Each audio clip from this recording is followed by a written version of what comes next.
going on, everybody? Welcome to Hollywood Already Did It, your weekly movie podcast for movies that have been remade, adapted, sequelized, or have otherwise been done once and will be done again forever. And to see if we really need to keep doing them and if there's any merit in retreading old water and sequelizing and doing all the words that you hate that studios say all the time, like requel. That's my new favorite one. As always, I am your host, Blake Schultz, and with me today is Terrence Tatum. Hello, everyone. And we are back again. We are back in the theaters. We're here. Another incredibly anticipated movie with Shang-Chi and the Legend of the Ten Rings. I think we've been waiting for this for a long time, but as everybody knows, there was a pandemic and it got delayed and delayed and delayed again until finally this weekend, Labor Day weekend, we got to see it after tons of conversations of whether or not it would be successful post G.I. Joe, post not having a streaming hybrid combination, post very stupid, problematic things that a new man in power said that I don't even think it bears talking about. But it is a huge success. Audiences love it. I love it. We're going to get into what we thought about it, why it's important, how it works as an adaptation, and furthering the MCU, because we're not just adapting Marvel characters anymore. We're pushing the narrative forward. Terrence, what did you think about this movie? Yeah, this was a fantastic film. Like I loved it. It's funny, you hear all the stuff. You sort of mentioned with the G.I. Joe thing, like, hey, can two Asian-led properties exist at the exact same time or around the same time, and will one counter the other? This movie blows everything that whatever the heck Snake Eyes was doing out of the water. But like, this thing opens in a way and that I had never really seen any Marvel film do in quite some time. And sort of like Crouching Tiger, it becomes sort of, you get a love story at the very opening of it. And it's this magical, mystical dance fighting sequence that happens. And I'm just like, oh, this is what we're in for? Then I'm hooked, because Crouching Tiger is one of my favorite films ever. And so just seeing that and seeing how beautifully it was done was fantastic. And I love the movies. I hold the films in the Marvel Cinematic Universe that are more hand-to-hand combat and a little bit more visceral fighting much higher.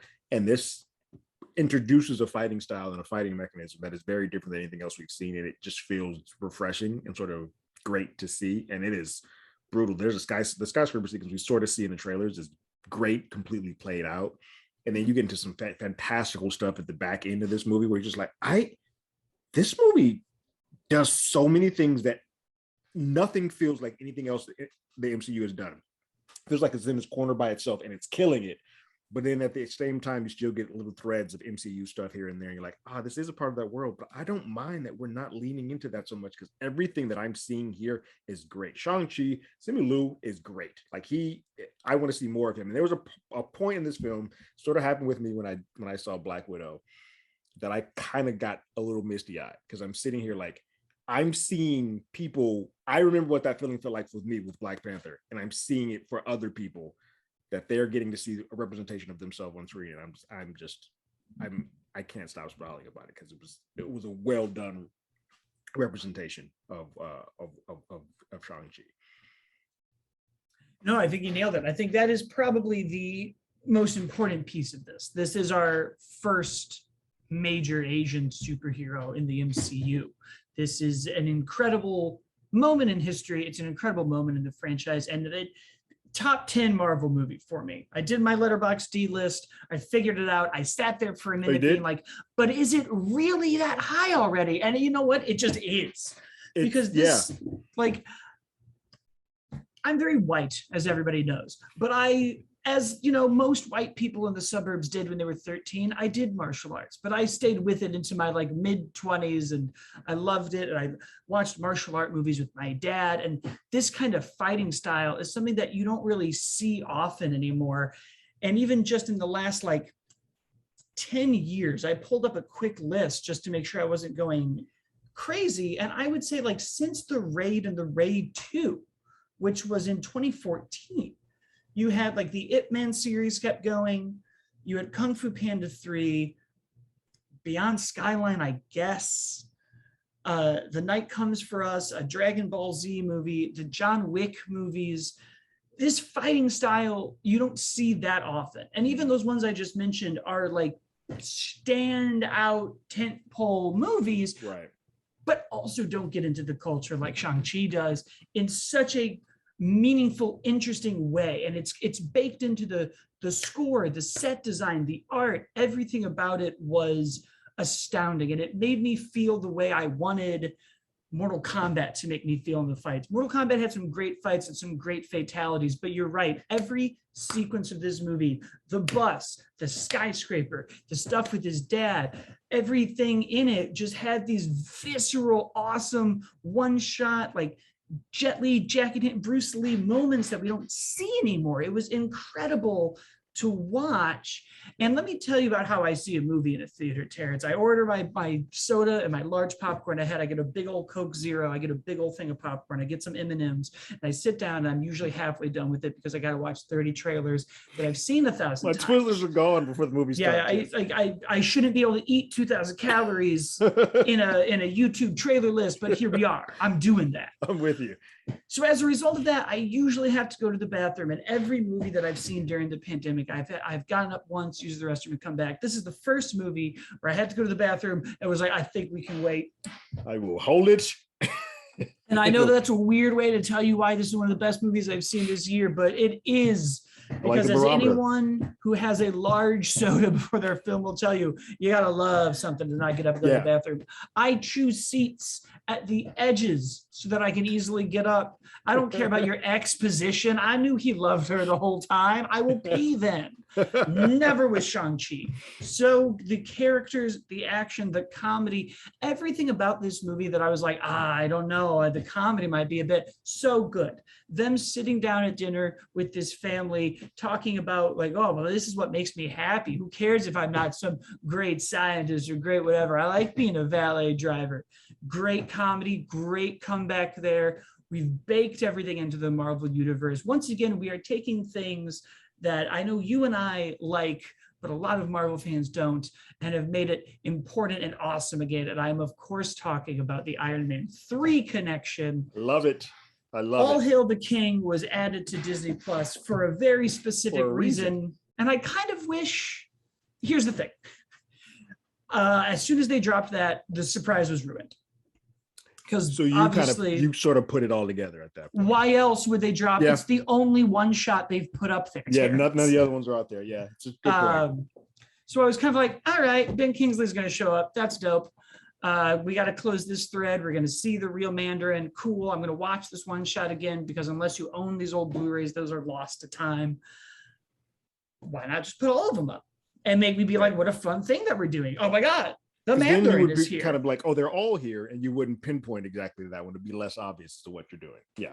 Yeah. So I was like, all right, well, that would have been a fun, like, because I love Iron Man 3. Yes. I always liked that Mandarin twist. I thought that was a very clever way to do a very creepy villain. But my God, when he sits down and explains to you why the Mandarin sucked and his name and the importance of names and how America has taken their culture and they've made you afraid of a dish. And like the way he's like, it's chicken. You're afraid of chicken. I was like, oh. And like for a while there, because I didn't even see that the one shot was on there. I've heard about it, that it being on afterwards. And yes, it is very obvious. But like, I thought that was going to be all the mention that we sort of get of it. Because it seems like, all right, I'm going to explain to you why that Mandarin was a piece of shit and why I don't like that name. And I don't appreciate that name, and sort of get rid of both at the same time, sort of cut that one off, whatever Slattery was doing, but also say, I'm not referring to myself as the Mandarin because that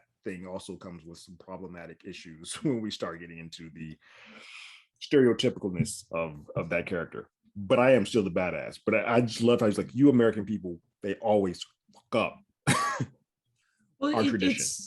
I mean, it's funny because like Marvel has so many times now done that where they're like, well, we can't do the ancient one of the Mandarin because it's racist. So here's a white person. And I was like, no, guys, like we can fix this. Right. And this was such a great way to do that. And, you know, it's that weird thing of like, well, we probably wouldn't have had this awesome scene without this misstep. Right.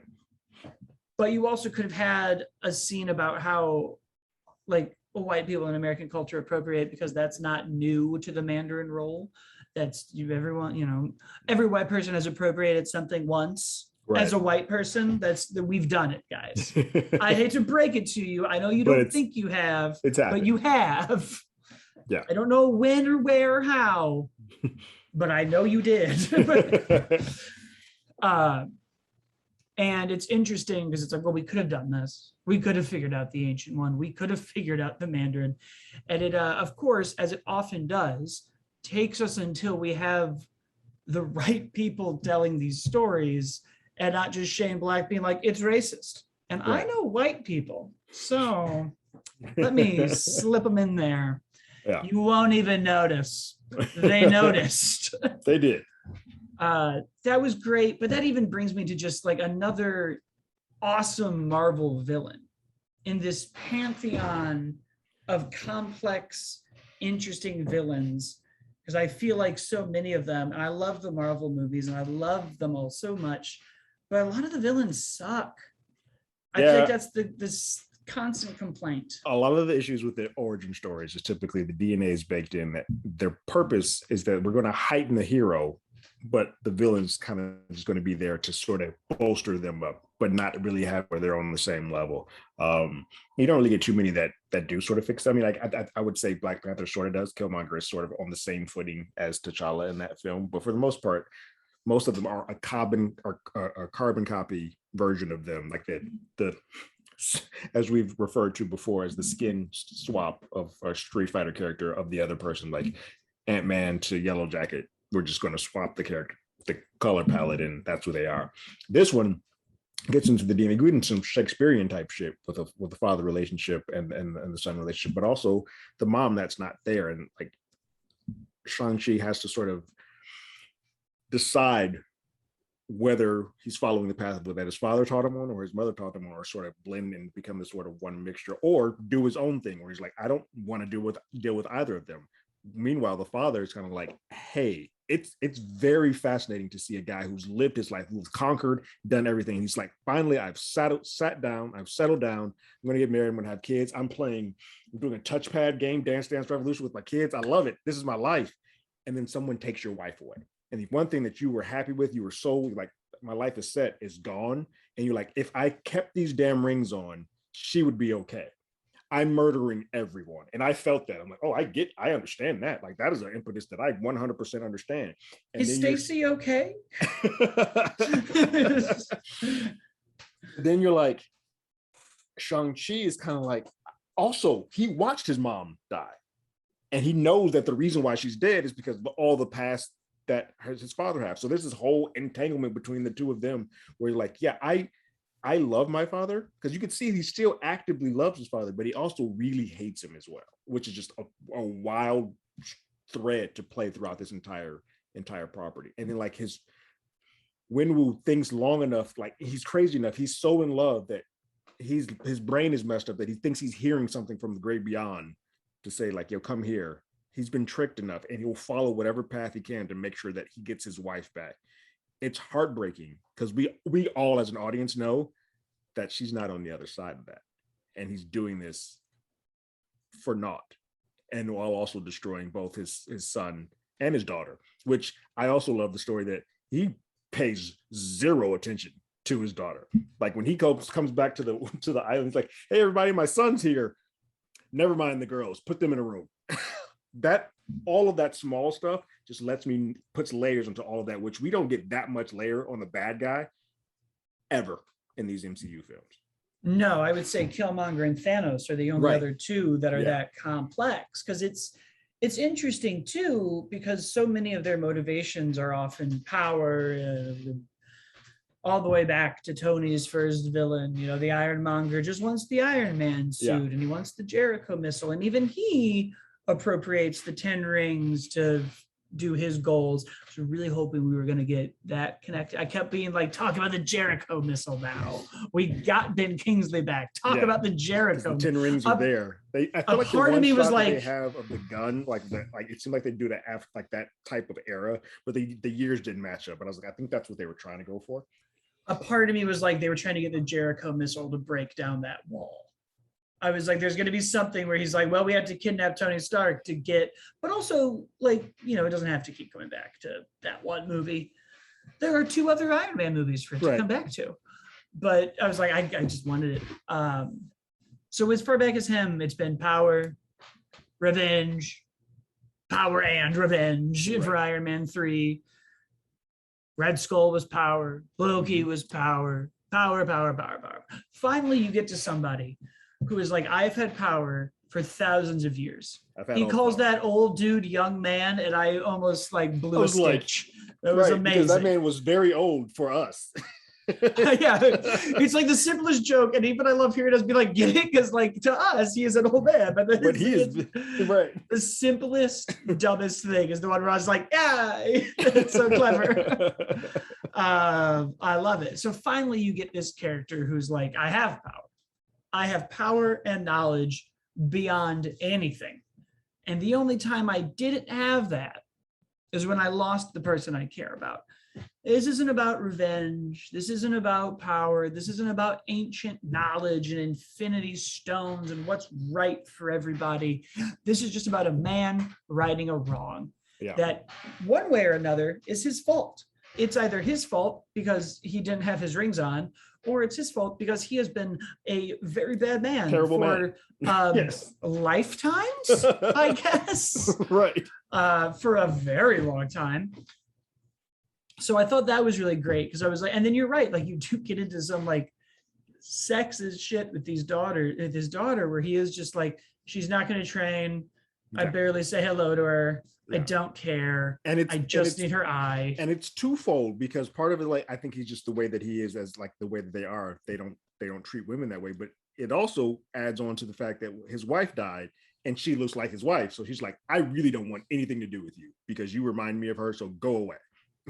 Yeah, which is great because like another thing we've done in these MCU movies is daddy issues. Tony has his with his dad, and it's all like, oh, he didn't pay attention to me, even though he gave me everything I needed in the world and a company. And, oh, poor me. Thor and Loki, obviously, Killmonger. Yeah. T'Challa, a lot of like, we talked about the Shakespearean stuff. We've like, it's all kind of water we've treaded, but since we put it in this backdrop with the new culture, and we add in these other layers of he's been around forever, the mom is dead, the daughter reminds him of it, it makes it feel different. And I feel like that's something that doesn't really get addressed enough in these movies in general, is like we keep kind of doing like superhero origins are almost always like, and then the man lost somebody. Right. And then heroics happened. And I was like, this is kind of one of the few instances where he's lost somebody and now villain times happen, making the hero. Correct. We like just got to change it a little bit every now and then, because I never felt like it was too familiar, because they also was like sci-fi fantasy beasts. Which was awesome. Dragons and like, okay, cool. Bamboo closing behind them, the tree maze. Oh my God, there was some stuff in here. A lot of things we haven't even gotten to yet in this, where I'm just like, oh my God, there's so many things that we have not done in the Marvel movies that elevate it. Well, I knew when this movie opened with Wenwu as opposed to Shang-Chi, I'm like, oh, we're already doing things different. Like we're starting to focus on the villain, which is very rare, which is why the whole time it felt like they were sort of on even footing. We're like, we're doing the hero and the villain story together in this, because we know that at the end it's going to pay off a lot more when it's all said and done. And so you get those, when those scenes happen, like that powerful sequence after she dies and he comes and he sees her, and just it's so slight. He walks in there with little Shang and is just walking into the bar, and Shang just like, he looks at him, is like, basically, are those the guys? And he just gives him the nod. He's like, cool, I'm gonna go murder all of these people. Oh, that scene went pretty hard. It was insane. I was like, oh, this is great.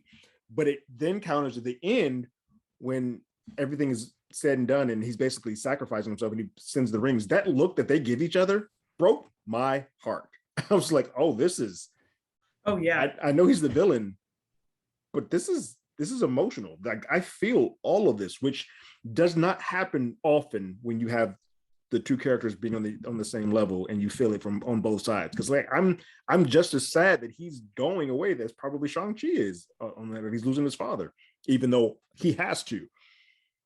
Yeah, that was a very good scene. And it was crazy because like that got so big and it never bothered me. And in the back of my mind, I just kept feeling, well, we started on this bus and now we're flying on dragons.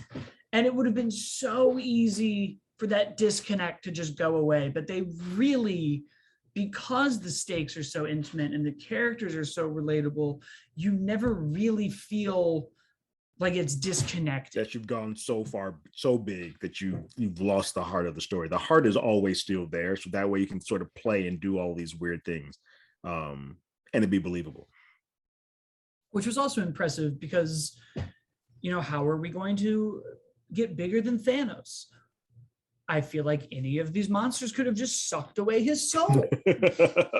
Yeah, I was like, it took 2 movies for me to go, oh, okay, there's way bigger I guess we threats. get much bigger. Yeah, I we get much bigger than this guy. Right. This man and his rocks. All right. Fair enough. Turns out all he had to do was have a conversation and he would have calmed down. I would let's see T'Challa talk these demon sucking dragons down. Yeah. Let's see that what if Star-Lord come back.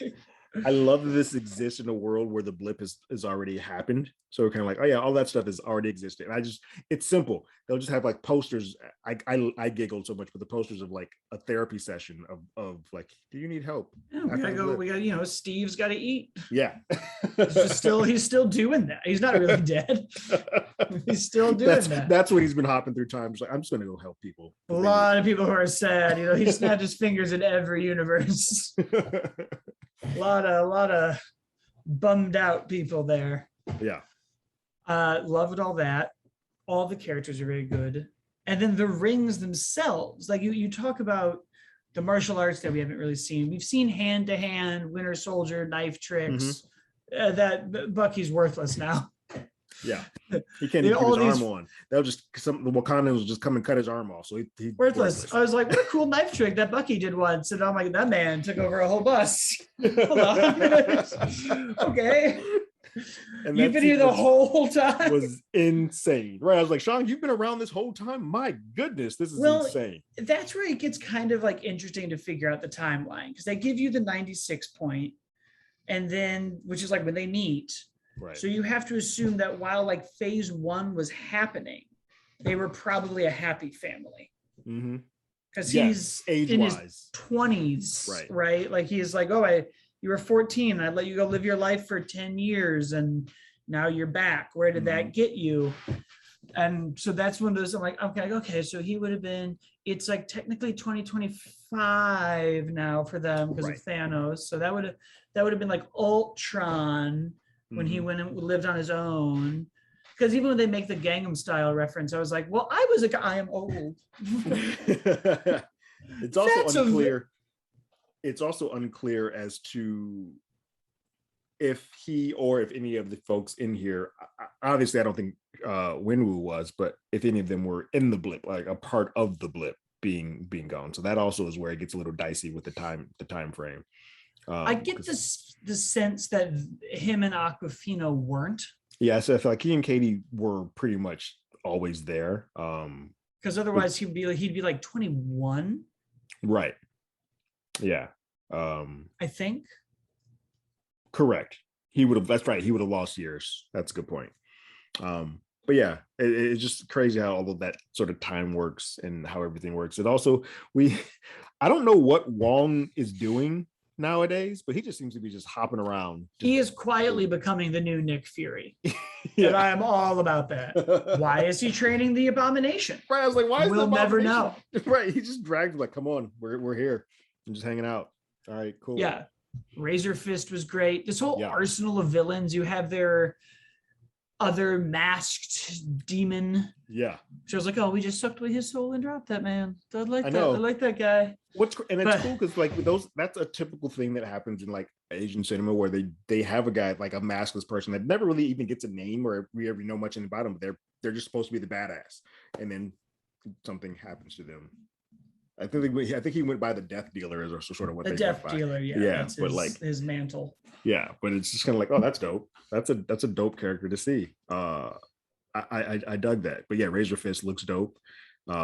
It's a lot of just cool looking things. That fight sequence, it's still within the skyscrapers part, but the sequence in the with the purple backdrop with the LED screens behind is like, this is stunning. It goes back to kind of when we were in Madripoor and Falcon and the Winter Soldier, and we just never had a texture like that in the MCU. Yeah. Like nothing else really felt like this underground fight club with these flashing LEDs and everyone's hyper stylized and people are fighting behind doors and you have this big dome coliseum. We haven't done anything like this.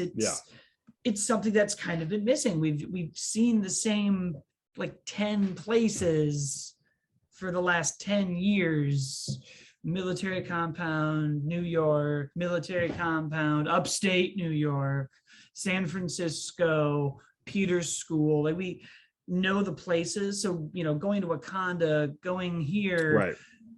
all gives you this just new sense of how big this world really is. Because I think by the end of even Ultron, we were like, yeah, biggest universe, except it's New York. Yeah. Okay. It's like even we went to Germany, but we went to an airport. We didn't really see Germany. Right. You basically, I mean, it feels like a set that you're on, but you're just looking at the airport. Yeah. But I will say that that's been sort of the case. I mean, Black Widow felt cinematically different too, with like the red room and doing the screens and stuff. And I feel like Eternals is probably going to be doing that too. It feels like we're now letting directors sort of play with what the MCU always sort of was doing. It's just starting to feel a little bit more of a different texture and stylized world than what we were accustomed to. And I dig that. I like that. Change it up. Do some weird shit. Yeah. I will say that the post-credit sequences actually got me super amped. Like the Wong thing was one, just because it's like, what is this? Basically, there are a lot of things that they just don't explain. You just come out of nowhere, you're like, all right, so wait, Hulk's not Hulk anymore. Okay, cool. Got a bum arm. I don't know how that happened. I'm sure we'll get there. We know how the bum arm happened. He snapped his fingers and blew his arm but he's off. back to normal. Captain Marvel seems like there's been some time in passing because her hair went from super short to long. But now they're just discussing, Wong is now the person who's discussing what's happening with these rings. And they're like, the ring is now setting off a beacon, which you put it on, like, okay, cool. Something big is coming. We're just started setting the seed. I like that. Well, you have to assume that it's the Eternal stuff, you would right? think, Because right? those rings are so old. Old, right. You would think that that's going to bring them all sort of together, which would be fun. What I like right now about the MCU is, at the end of Iron Man 1, we're going to talk about the Avengers Initiative. And even if you had a slight understanding of it, you were like, great, the Avengers are coming. Awesome. Right. Then they showed you Thanos. And if you were a little bit deeper into it, you were like, I know that man. Yeah. He did some cool stuff. That's going to be a time. And now we are so far past, well, I guess not, because like FF and Blade and X-Men and Spider-Man, there's a lot more coming that I know, but right. There's a lot even more unknown. Coming that I don't know. Yeah, there's a lot of unknown. And I think what I liked most about this post-credit scene and even Black Widows and what like Val is doing is I feel like we're setting up 3 different stories. Mm-hmm. We're like doing multiverse stuff, which could be endless. Big as, yeah. We're setting up whatever Val and her Thunderbolts probably team is doing. Correct. And then there's these rings now. Yeah. And I'm like, I don't know. I can't even speculate who they're signaling to. No I clue. can't even begin to fathom it because one, I just don't really know the deeper lore of Shang-Chi very well. Exactly. But Galactus, right? That's like that's the Eternals. Biggest. Yeah.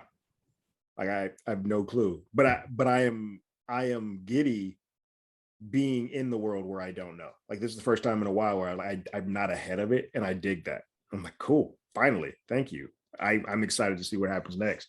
And then the other post credit actually got me really excited because I feel like it's definitely leading to a Disney Plus show, but I'm all in for it because I don't care where it's leading because I will watch those people do martial art forms to that music. 100%. Like if you're giving me that, and like the music was perfect, like out with the old and with the new, and you just do this. That suit she had on was one of the baddest fucking suits that I've ever seen on in my life. I was like, oh, and she just sat in that chair like like a pimp. I was like, this is Yeah.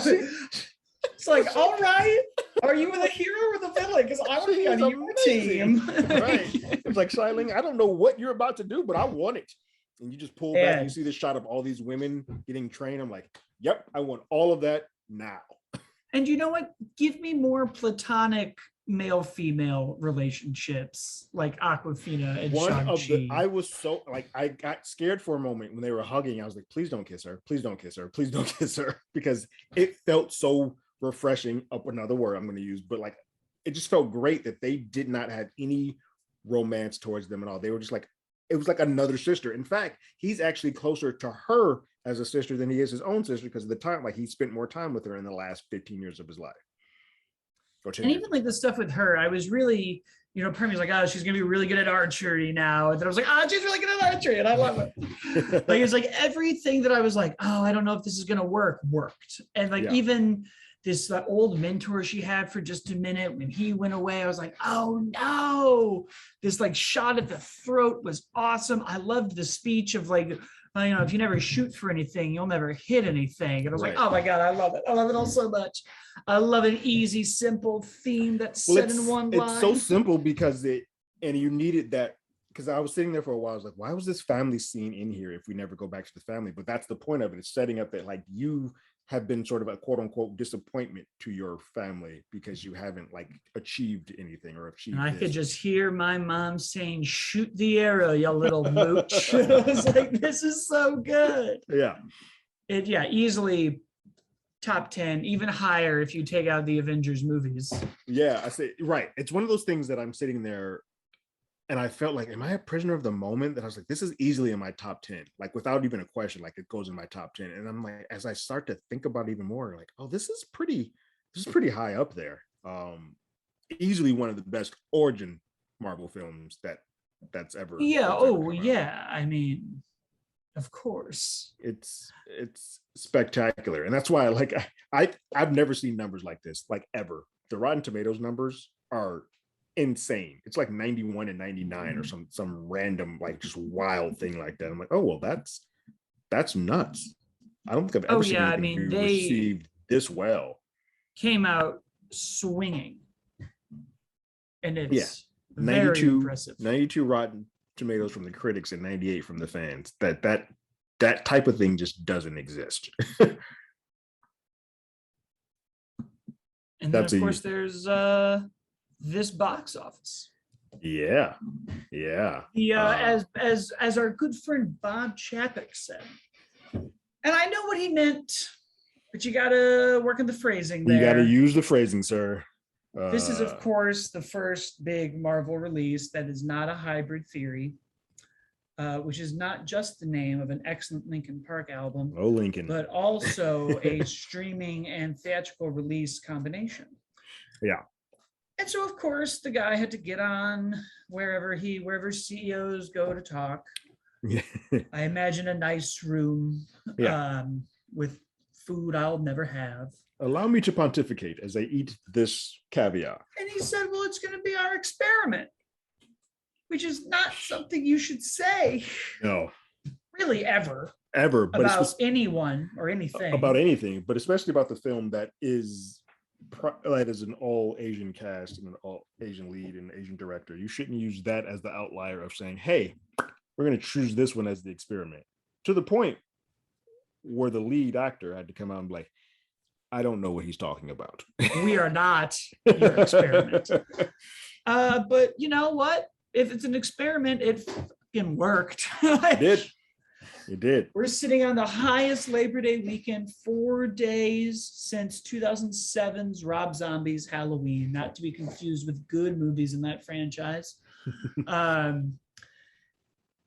80 million is what we're close to now. I believe the exact number is 71.4 or 83.5 are the two figures. 71 for the 3 days. And they're estimating about 84, but it looks like it might end up around 90 for the Labor Day weekend. Yeah.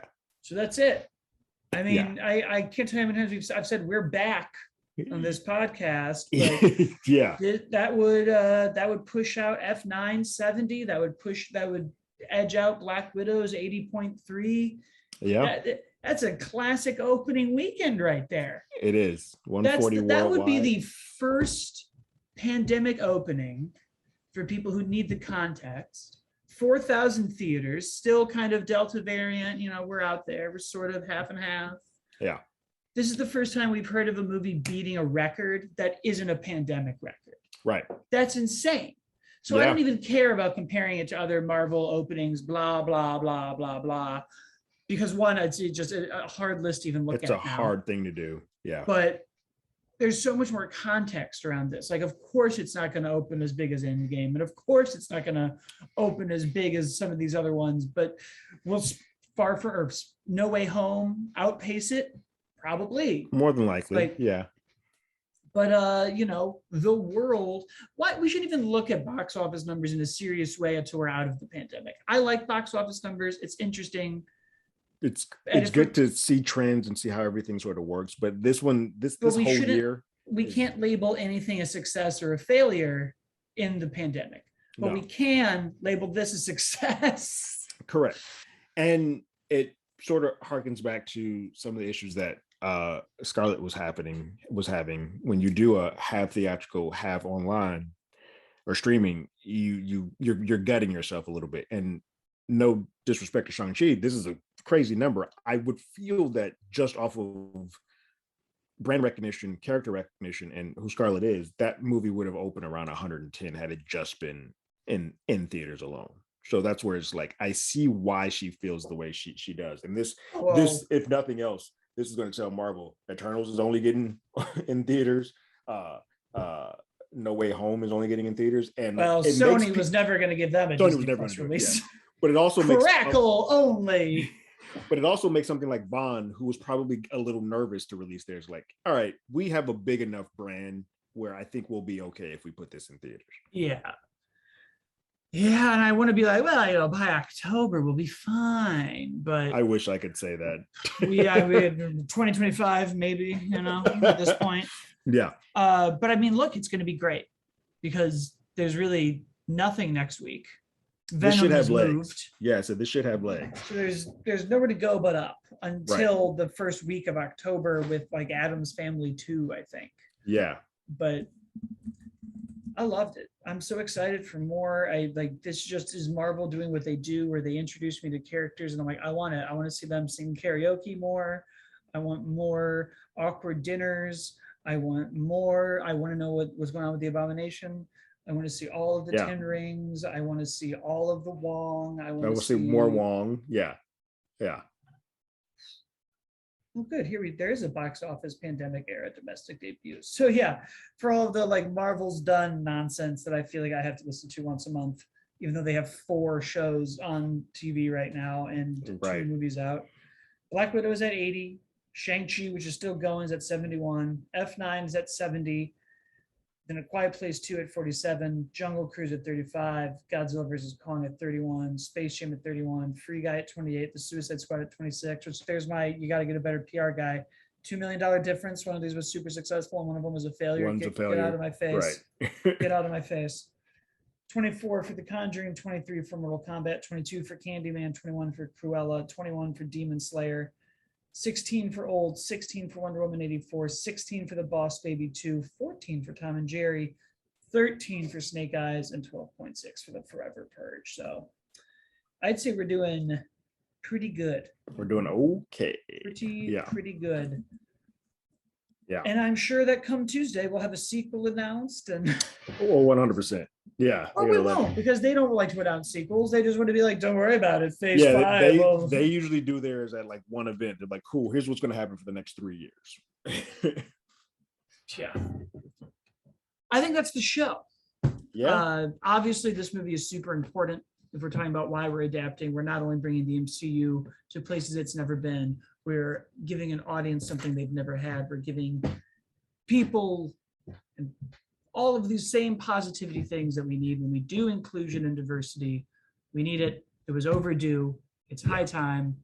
And I just want more. I want to see what else those 10 rings can do. When they were flying around him, he made him into that ball, like a Street Fighter thing was about to happen. It was all about that. flying around this dragon, these animals. I want my favorite comedy bit was Ben Kingsley on the ground with his little pet. For a minute, I was like, they killed him. I really was like, they killed him. They killed him. It's over. Why wouldn't we kill Ben Kingsley in this movie? Right. It makes so much sense. And then, don't worry, mate, I'm just doing an act. So I was like, oh my God. Man, those trees, that was my favorite thing, was those trees closing behind him. That was the coolest. It's so cool. That was a thing where I think that the last couple of movies I've seen, this, Candyman, even like Black Widow, have all had one or two things visually that I'm like, I've never seen that before. Mm-hmm. And this was one where I was like, oh, I've never seen it. So if you feel safe, if you feel okay, I suggest getting to an IMAX, get your popcorn, get right in the middle, because you won't want to get up and go to the bathroom, I assure you, and watch it. And then after you're done watching it, come back here and leave us a review and comment on our YouTube channel and subscribe there also. And then you can follow us on Hollywood ADI on Twitter. I'm at, as always, Blake. Terrence at Terrence Tatum. We do a spinoff of this show called Marvel Pair Up, where we talk about the Disney Plus shows along with a history of a movie genre. So right now it's What If and Marvel's own non-MCU movie history. And we will see you guys next time. Later.